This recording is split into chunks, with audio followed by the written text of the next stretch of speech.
ಹರೇ ಕೃಷ್ಣ. ಇವತ್ತು 6ನೇ ಗುಣವಾದ ಸಮದುಃಖ ಸುಖ ಅದ್ರ ಬಗ್ಗೆ ಅರ್ಥ ಮಾಡ್ಕೊಳ್ಳೋದಕ್ಕೆ ಪ್ರಯತ್ನ ಮಾಡೋಣ.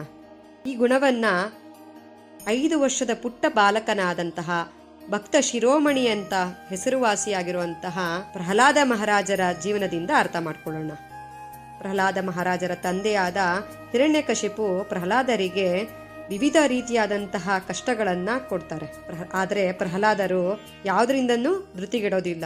ಹಿರಣ್ಯಕಶಿಪು ಪ್ರಹ್ಲಾದರಿಗೆ ಬೆಂಕಿಯಲ್ಲಿ ಹಾಕಿದ್ರು, ಆನೆಗಳಿಂದ ತುಳಿಸೋಕ್ಕೆ ಪ್ರಯತ್ನ ಮಾಡಿದ್ರು, ಹಾವುಗಳ ನಡುವೆ ಹಾಕಿದ್ರು ಕೂಡ, ಅಥವಾ ಸಮುದ್ರದಲ್ಲಿ ಎಸೆದ್ರೂ ಕೂಡ ಯಾವುದರಿಂದಲೂ ಕೂಡ ಪ್ರಹ್ಲಾದ ಮಹಾರಾಜರು ಭಯನೂ ಪಡೋದಿಲ್ಲ, ಹಾಗೆ ವಿಚಲಿತರು ಕೂಡ ಆಗೋದಿಲ್ಲ. ಸ್ಥಿರವಾದ ಮನಸ್ಸಿನಲ್ಲಿ ಭಗವಂತನ ನಾಮಸ್ಮರಣೆ ಮಾಡೋದ್ರಲ್ಲಿ ಮಗ್ನರಾಗ್ತಾರೆ. ಭಗವಂತ ಅವರನ್ನು ಕಾಪಾಡೋದಕ್ಕಾಗಿ ಸ್ವಯಂ ನರಸಿಂಹದೇವರ ಅವತಾರದಲ್ಲಿ ಬಂದಾಗ ಕೂಡ ನರಸಿಂಹದೇವರು ಪ್ರಹ್ಲಾದರನ್ನ ಕೇಳ್ತಾರೆ, ನಿನಗೆ ಏನು ವರ ಬೇಕು ಕೇಳು ಅಂತೇಳಿ. ಆ ಸಂದರ್ಭದಲ್ಲೂ ಕೂಡ ಪ್ರಹ್ಲಾದರು ಬೇರೆ ಏನನ್ನೂ ಕೇಳದೆ ನನಗೆ ಸ್ಥಿರವಾದ ಭಕ್ತಿಯನ್ನ ಕೊಡು ಭಗವಂತ ಅಂತ ಹೇಳಿ ಕೇಳ್ತಾರೆ.